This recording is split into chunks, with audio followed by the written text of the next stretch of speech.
up mga gaw, aakyat tayo ngayon sa bukid dahil ni-request tayo ni isa nating kaagaw na may lilitsunin daw tayo at syempre a-attend tayo ng kanilang celebration. At nandito tayo ngayon mga gaw sa favorite portion ng aking bayaw, ang pagsakay sa ferry dito sa Sapa, sa Ilog.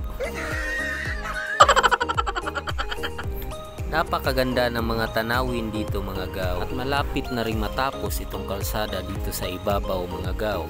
Lalong-lalo na mga gaw ang inaabangan ng mga residente or mga dumadaan dito itong bagong tulay na proyekto ng munisipyo ng Malapatan. FYI mga gaw is walang dumadaan dito noon sa itaas kasi lahat ng mga bumabiyahe sa baba sa Sapa sila dumadaan. At ngayon nga ay madali na lang tayong nakakaabot dito sa bukid kasi maganda na yung kalsada, hindi kagaya noon dati na umaabot tayo ng 3 hanggang 4 na oras sa pagbiyahe. Ngayon is nasa mga 15 to 20 minutes na lang. At nandito na nga kami guys at bukod sa litson na gagawin namin ay nagkatay din kami ng kambing para gawing kilawin.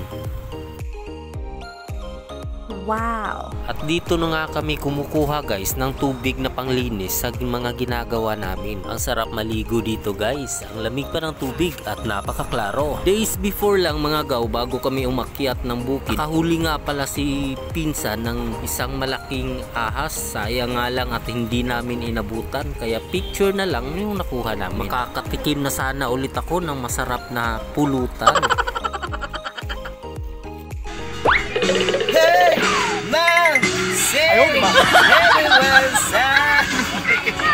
Simple lang yung pagtitimpla namin ng litson mga guys at minsan ay nilalagyan din namin ng twist sa naglalagay kami ng mga seafoods, minsan is native na manok nilalagyan namin sa loob or kasama ng mga ricados. At mas prefer talaga namin guys na ginagawang litson is yung native na baboy kasi iba yung linamnam ng sarap niya at saka matigas yung balat kaya maganda siyang ipa-crispy yung balat. Itong pinsan ko na to mga gaw, ang parati ko talagang kasama kapag may order sa amin na litson kasi matagal-tagal na rin itong naglilitson at sa kanya rin ako natuto mga guys. Dito sa probinsya kasi mga gaw, lalo na dito sa may bandang kabukiran na is medyo madali lang humanap ng mga native na baboy kasi nga marami dito lalo na kapag may handaan, yung kasal, binya, marami talagang nagpapakatay. Nung huli lang talaga mga gaw, medyo humina yung mga racket natin kasi nga dahil doon sa may sakit yung mga baboy, yung ASF, marami kasing mga baboy noon ang mga namamatay. At ayan na nga mga gaw, malapit na maluto yung litson na isinasalang namin. Makikita mo dito guys at maririnig mo yung kinis at lutong ng balat ng ating litson. Lamiya pagkapulaw.